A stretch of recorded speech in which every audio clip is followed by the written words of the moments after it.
గొప్పవాళ్ళు రేపటి రోజులు బీజేపీ మహిళలంటే ఓయమ్మ ఆదమ కీర్తిగా చిరుకుడరే మాయమ్మ బీజేపీ మహిళలంటే ఓయమ్మ ఆదర్శవంతమంటూ మాయమ్మ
ఎందుకంటే ఇవాళ ఒక గొప్ప కొడుకును దేశం కోసం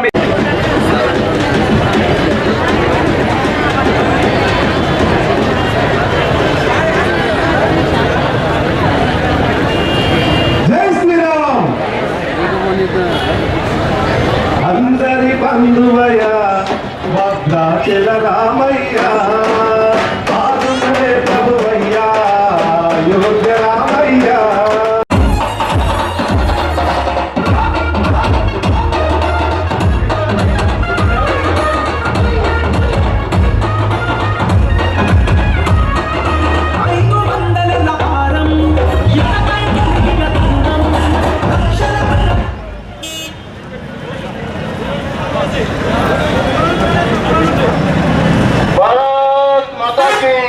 దిక్కున్నారు మంచోళ్ళంతా ఒక దిక్కున్నారు చెడ్డోళ్ళంతా ఒక దిక్కున్నారు చూసుకుందాం మంచోళ్ళు గెలుస్తారా చెడ్డోళ్ళు గెలుస్తారా పప్పు గెలుస్తాడా మోడీ గెలుస్తాడా ప్రపంచమంతా కోరుకొని మోడీ గెలుస్తాడా ఇల్లు దాటని పప్పు గెలుస్తాడా చూసుకుందాం నేను ఇంతకుముందు ఒక ఆయనతో ఛాలెంజ్ చేసిన అరే దమ్ముంటే ఛాలెంజ్ కట్టవయ్యా మీ పార్టీ 100 దాటాన్ని ఛాలెంజ్ కట్ట నేను 370 ఆర్టికల్ తీసేసినాం కదా మాకు 370 సీట్లు వస్తాయని నేను ఛాలెంజ్ చేస్తా నీ కాంగ్రెస్ పార్టీకి 100 సీట్లు దాటాయని ఛాలెంజ్ చేయాలన్నా దాటాయా పెడతారా ఛాలెంజ్ కాంగ్రెస్ పార్టీకి 100 సీట్లు దాటాయని ఛాలెంజ్ పెడతారా భారతీయ జనతా పార్టీకి 370 ఆర్టికల్ తీసేసినందుకు 370 సీట్లు దాటాయని నేను ఛాలెంజ్ చేస్తా ఉన్నా అదే విధంగా రామాలయం గురించి చాలా మంది మాట్లాడుతున్నారు మనం చెప్పాల్సింది ఒకటే అయోధ్య రామ మందిరం మనం మేనిఫెస్టోలో పెట్టి కట్టినాం వట్టి గట్లే 1989 మేనిఫెస్టో నుంచి ఇయ్యాలటి వరకు రామ మందిరం కడతామని చెప్పినాం కట్టి తీరినాం ఒక్క రాముతో అయిపోలే కృష్ణుడు ఉన్నాడు శివుడు ఉన్నాడు వస్తున్నారు దేకంగే పోలతో దేకంగే జై శ్రీరామ్ భారత్ దమ్ముంటే టిఆర్ఎస్ నాయకులకు ఈ కాంగ్రెస్ నాయకులు అడుగుతున్నాం ఇలా వాళ్ళకి దమ్ముంటే మేము వాళ్ళకి సవాల్ చేస్తా ఉన్నాం రండి చర్చకు రండి ఎక్కడైనా కూర్చుంటాం ఈ 10 సంవత్సరాల కాలంలో మోడీ గారు ఇచ్చిన డబ్బులు తప్పితే మీరు రాష్ట్ర ప్రభుత్వం ద్వారా అభివృద్ధి నిధులు ఏ రకంగా ఇచ్చిందో ఒకసారి చెప్పండి మేము చెప్తున్నాం ఈ సన్నాసులు అంటారు మోడీ గారు ఏం చేసిందంటారు అరే సన్నాసురా నేషనల్ హైవేలు మీరు హైదరాబాద్ లో కారు మీద బయలుదేరి ఇక్కడికి 2 గంటల్లో 3 గంటల్లో చేరుకునేటువంటి రోడ్లు వేయించింది మోడీ గారు ఫ్రీ సిలిండర్ ఇస్తున్నది మోడీ గారు వాటి మీద ఉడికే బియ్యం ఇస్తున్న ఫ్రీగా మోడీ గారు రైతులకు మద్దతు ధర ఇస్తున్నది మోడీ గారు ప్రతిదీ మోడీ గారు ఇస్తా ఉన్నారు ఈ కాంగ్రెస్ నాయకులు గత ప్రభుత్వం పైన టీఆర్ఎస్ ప్రభుత్వం కొట్లాడలేదు బీజేపీ మాత్రమే కొట్లాడింది జైల్లోకి వెళ్ళింది పోరాటం చేసింది కానీ వీళ్ళు తప్పుడు ప్రచారం చేసి ప్రజల్ని మోసం చేసి 6 గ్యారంటీల పేరు మీద ఏ రకంగా ప్రజల్ని వంచిండ్రో 6 గ్యారంటీలు ఇస్తామని చెప్పిండ్రు 412 వాగ్దానాలు చేసిండ్రు ఏ ఒక్క వాగ్దానాన్ని కూడా నిలబెట్టుకునే పరిస్థితి కాంగ్రెస్ పార్టీలో ఈ కాంగ్రెస్ నాయకుల లోపల లేదు కారణం ఏంటంటే ఈ కాంగ్రెస్ నాయకులు ఏ విధంగా ఓట్లు వేయించుకోవాలా ఓట్లు వేసుకుని ఏ విధంగా అధికారంలోకి రావాలా అధికారంలోకి వచ్చిన తర్వాత ఏ రకంగా ప్రజల్ని మోసం చేయాలనే విషయంలో వాళ్ళ వెన్నుతో పెట్టిన విద్య అందువల్లనే గత 70 సంవత్సరాలుగా కాంగ్రెస్ పార్టీకి అధికారం ఇస్తే ఈ దేశం ఏ రకంగా వెనుకబడిపోయిందో అర్థం చేసుకోవాలా దాదాపు ఈ దేశంలో మోడీ గారు అధికారం రాకముందు ప్రపంచంలో భారతదేశం అన్నా భారతీయులన్నా ఏ రకమైనటువంటి గౌరవం ఉండే మోడీ గారు అధికారంలోకి వచ్చిన తర్వాత భారతంలో ఉన్నటువంటి ఆఫ్ఘనిస్తాన్ కానీ, పాకిస్తాన్ కానీ, బంగ్లాదేశ్ కానీ, మయన్మార్ కానీ, ఆ దేశాలలో హిందువుల పరిస్థితి ఏమైంది? రేపు భారతదేశంలో హిందువుల పరిస్థితి ఆ రకమైనటువంటి దేశాల్లో పరిస్థితి కాకుండా ఉండాలంటే మళ్ళీ నరేంద్ర మోడీ నాయకత్వంలో దేశంలో భారతీయ జనతా పార్టీ ప్రభుత్వం ఏర్పడాలా. మోడీ గారి ప్రభుత్వం ఏర్పడితేనే భారతదేశంలో భారతీయ జనతా పార్టీ ఉంటుంది, హిందువులకు మంచి భవిష్యత్తు ఉండాలనే విషయాన్ని మనం అందరం గమనించి మన భావితరాల భవిష్యత్తు కోసం మనమందరం కూడా ఈ దేశంలో సురక్షితంగా సుభిక్షంగా ఉండాలంటే మరోసారి నరేంద్ర మోడీని ఎన్నుకోవాల్సిన అవసరం ఉంది. కాబట్టి మీరందరూ కూడా ఆ విధంగా ఆలోచించి ముందుకెళ్తారని చెప్పేసి తెలియజేసుకుంటూ ఈ అవకాశం ఇచ్చిన మీ అందరికీ కూడా ధన్యవాదాలు తెలుపుతూ ముగిస్తున్నాను. భారత్ మాతాకి జై. ఒక దృఢ సంకల్పంతో నిరంతర కృషితో కనీసం ఈ 10 సంవత్సరాల కాలంలో ఒక్క రోజు కూడా విశ్రాంతి లేకుండా మనందరి శ్రేయస్సు కోసం ఎన్నో సంక్షేమ పథకాలు ఇందాక పల్లె గంగనే చెప్పుకుంటూ వచ్చారు. మరి అక్కడ మోదీ గారు ఉన్నారు, ఇక్కడ మన అన్న ఏడీ గారు ఉన్నారు. దయచేసి మీరందరూ కూడా అరవిందనని మరొక్కసారి ఆశీర్వదించండి. మీ అందరి ఆశీర్వాదాలు మరీ ముఖ్యంగా మా ఆడపడుచులందరూ ఒక్కసారి ఆడపడుచులందరూ కూడా మీ 2 చేతులెత్తి మా అందరికి మీ ఆశీర్వాదాలు అందించాలని కోరుతా ఉన్నాను. ఎంపీ గారు విషయంలో ఏ రాజకీయ నాయకుడు ఎవరి మాటలు క్షమించేది లేదు. ఎంత పెద్దవాడినైనా ఎంత చిన్నవాడినైనా క్షమించే సమస్య లేదు. ఎందుకంటే అంత మంచి వ్యక్తి పేద ప్రజల కొరకు ఆయన సొంత డబ్బులు ఖర్చు పెట్టి మరి వారి చికిత్స చేయిస్తా ఉన్నారు. ఇలా ఒక కార్యకర్త చనిపోతే ₹1,00,000 సొంత నిధి నుండి ఇవ్వడం జరుగుతూ ఉంది. ఈ విషయాన్ని మీరు అందరూ కూడా గుర్తుంచుకోవాల్సిన అవసరం ఉంది. దయచేసి మిత్రులారా, ఈ రోజు రాబోయే రోజుల్లో పార్లమెంట్ ఎలక్షన్స్ రాబోతా ఉన్నాయి. మన ప్రియతమ ప్రధానమంత్రి నరేంద్ర మోడీ గారు మూడవసారి ముచ్చటగా 370 సీట్లతోని మనకు అధికారంలోకి రాబోతా ఉన్నాం. ఆ అధికారంలో ఈ నిజామాబాద్ పార్లమెంటు, జగిత్యాల ప్రజల భాగస్వామ్యం, కోరుట్ల ప్రజల భాగస్వామ్యం కూడా ఉండాలని మీ అందరినీ విజ్ఞప్తి చేస్తా ఉన్నాను. అందరికీ నా యొక్క నమస్సుమాంజలుడు. ఇక యుద్ధం సిద్ధం. ఇప్పుడు జరిగే ఎన్నికలు దేశ ద్రోహులకు దేశ భక్తులకు మధ్య పోరాటం. ఇది కాంగ్రెస్ రాహుల్ ఖాన్ అయోధ్య రాముడికి జరిగే పోరాటం, రాహుల్ ఖాన్ కు అయోధ్య రాముడికి జరిగే పోరాటం.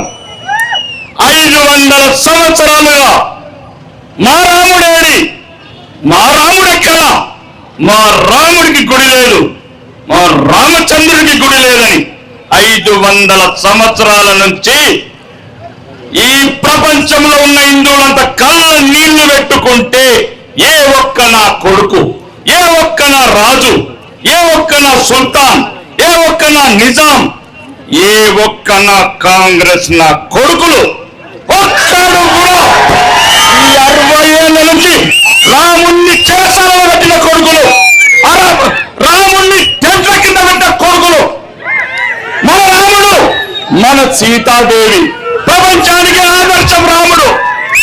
ఈ నా కొడుకులు 60 ఏళ్ళు టెంటుల కింద పెట్టిన నా కొడుకులు మళ్ళొస్తున్నారు. ఒక్కళ్ళు ముసుగులు వేసుకొని వస్తున్నారు కొడుకులు. అభివృద్ధి గురించి సోదరులు చెప్పారు. ఆత్మాభిమానం. ఇదే లేని రోజు ఎటు పోతారు,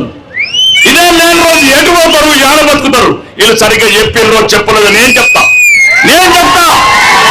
అంటున్న హిందువుల్ని పాకిస్తాన్ లో 1% తగ్గించారు కదా. సంపితిరి, అత్యాచారాలు చేస్తారు, ఏళ్ళ కొడితే సంపితిరి.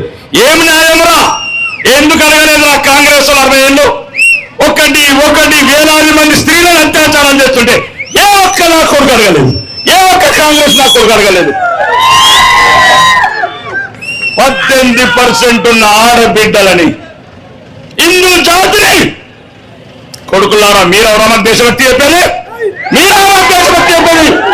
ఈ దేశం మాది, ఈ జగిత్యాల మాది, మనం బతకాల. ఈ బొట్టుండాలంటే బైరాని పెళ్లి కాల కొడుకులారా, బైరాని పల్లిన రజాకారులు 100 మంది బిడ్డలను చంపి ఆడబిడ్డలను బతుకమ్మలు ఆడిచారా మీరు? అట్లాంటి రజాకారు పార్టీకి సపోర్ట్ చేస్తారా మీరు? తల్లులారా, మీరు తెలియకపోతే ఇప్పుడు రజాకర్ సినిమా వస్తుంది, మీరు చూడండి, మీరు చూడండి. ఆ నా కొడుకులు మన భర్తలను చంపి ఆడబిడ్డల భర్తలు నింపి బతుకమ్మలాడిచిన నా కొడుకులకు సహకరించే పార్టీ కోట్లేస్తారా? ఒకప్పుడు అశోకుడేలిన నేల గాంధారి నగరం మళ్ళీ మా బిడ్డలను పెంచుతాం. ఒక్కసారి చెప్తున్నా, ధర్మం ఉండాలా. ధర్మం లేకపోతే ఏముండి యాడుంటే ఉచిత బస్సులు 10 రూపాయలకు అమ్ముకుంటావా ధర్మాన్ని? 10 రూపాయలకు అమ్ముకుంటావా ధర్మాన్ని? 10 రూపాయలకు అమ్ముకుంటావా?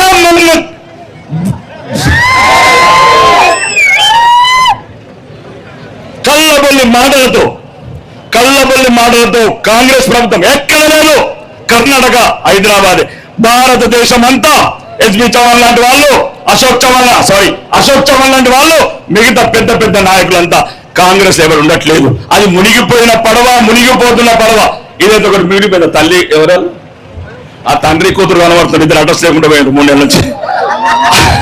అరున్నారు ఆ బోర్డు మీద కనబడుతున్నాడు. పెద్ద ఆయన ఇంట్లోకి వెళ్తాడు చెగ్గుకు అవమానంకు పడుతున్నా. 4 బస్సులు ఇవ్వమంటున్నా, హాస్పిటల్ డాక్టర్ ఇవ్వమంటున్నా, అంబులెన్స్ ఇవ్వమంటున్నా. ఎంత పదనా మీకు? ఉత్తర తెలంగాణ దొరికినట్లు ఖమ్మం, నల్గొండ, మహబూబ్నగర్ మొత్తం తీసుకోబోరు. మరి మొత్తం తీసుకోబోరు. అంతా పన్నులు కట్టేది మేము, ట్యాక్సీలు కట్టేది మేము, అప్పుల పాలు చేసేది మేము. మా డబ్బు నీ ఒక్కరు వచ్చాడు కొత్తగా. ఇంతకుముందు ఆ ముఖ్యమంత్రి ఏమన్నాడు? గజ్వేల్, సిరిసిల్ల, సిద్దిపేట్ ఎప్పుడు చూసినా అమ్ముకున్నాను. ఈ ముఖ్యమంత్రి 3 నెలలు కాలేదు 4,000 కోట్లు దోసుకపోయాడు. ఎవడబ్బ సొమ్మని అడుగుతున్న ఈ వేదిక మిస్టర్ ముఖ్యమంత్రి గారు, మిస్టర్ రేవంత్ రెడ్డి, ఎవడబ్బ సొమ్ము? మా రాష్ట్రం, మా ఉత్తర తెలంగాణలో ఏ ఒక్క రూపాయి తగ్గినా ఒప్పుకునేది లేదు. నీ కొడంగల్కి ఎంతనో నా ఆర్మూర్కి అంత, నా ఆర్మూర్కి ఎంతనో నా జైత్యాలకు.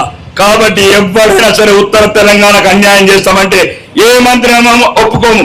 ఒకడు ఖమ్మంలో రివ్యూ పెడతాడు 500 కోట్లు, ఒక నల్గొండలో రివ్యూ పెడతాడు 700 కోట్లు. ఎవడబ్బ సోమరా?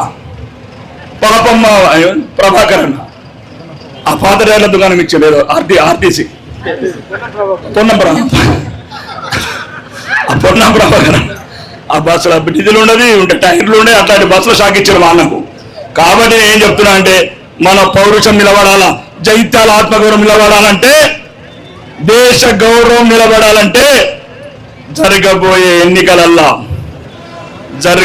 ఎన్నికలల్లా మనందరి గురించి హార్నిశలు పాటుపడుతున్న భారత ముద్దుబిడ్డ, భారత మాత ముద్దుబిడ్డ, ప్రపంచానికే శాంతి దూత ఈ రోజు మన బిడ్డని ప్రపంచవ్యాప్తంగా గుర్తిస్తుంది నరేంద్ర మోడీ గారిని. మనందరం కలిసి నరేంద్ర మోడీ గారికి నాయకత్వాన్ని బలపరచిన అవసరం ఉంది. అక్కడ బలపడండి, ఇక్కడ కూడా బలంగా ఉండండి, కాషాయ కండువ ధైర్యంగా కప్పుకోండి. ఎట్లా కప్పుకోండి. కొడుకులు మళ్ళా బతుకమ్మలు ఆడిస్తారు మన బిడ్డలతోని, బతుకమ్మలకు బంధు పెడతారు.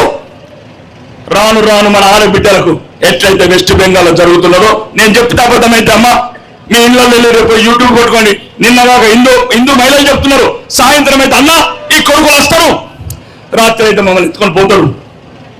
ఇది నేను చెప్పింది నిజం చెప్తున్నా. మీరు నేను ఆ మాట అవ్వదు, మీ తమ్ముడిని మీ కొడుకుని అడగండి, సందేశ్ వాణి అని కొట్టండి. హిందూ ఆడబిడ్డలు ఎట్లా ఇస్తున్నారు మీకు అర్థమవుతుంది, మీకు అర్థమవుతుంది. మీకు అక్కలు ఉన్నారు, చెల్లెళ్ళు ఉన్నారు, భార్యలు ఉన్నారు, తల్లులు ఉన్నారు. తల్లిని కళ్ళు చూసామని కళ్ళు తీసేయండి, తల్లి మీద చేతి చేయండి. ఎక్క మా తల్లి చెల్లెళ్ళ చీలమిలేని రోజు ఈ బతుకు ఎంత, ఈ దేశంలో సస్త్ ఎంత? ఎవరు చెప్పాలా? మీకు ఎందుకు చెప్పాలా?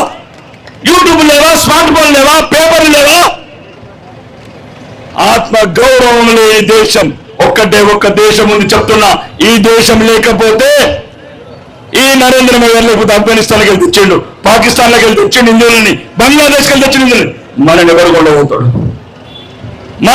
ఉండబోతాడు?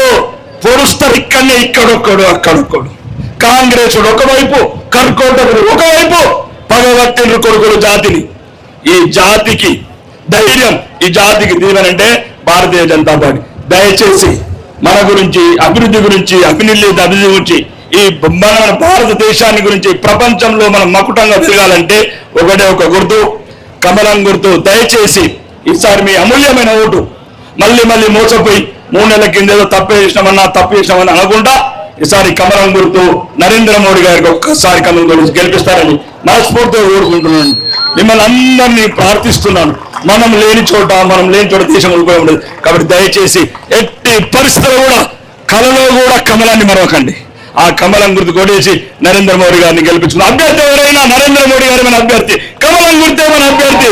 అభ్యర్థుల పక్కన రాకేష్ రెడ్డి, సత్యనారాయణ, దావన కాదు. కమలం కమలం కమలం కమలం కమలం ఒక్కటే ధర్మం, ధర్మం ఒక్కటే దేశం. కాబట్టి మీ అందరినీ మళ్ళీ ఒక్కసారి పాదాలు వేడుకుంటున్నా, ఈ ధర్మాన్ని నిలబెట్టండి, మీ భవిష్యత్తులను కాపాడుకోండి. బోలో భారత్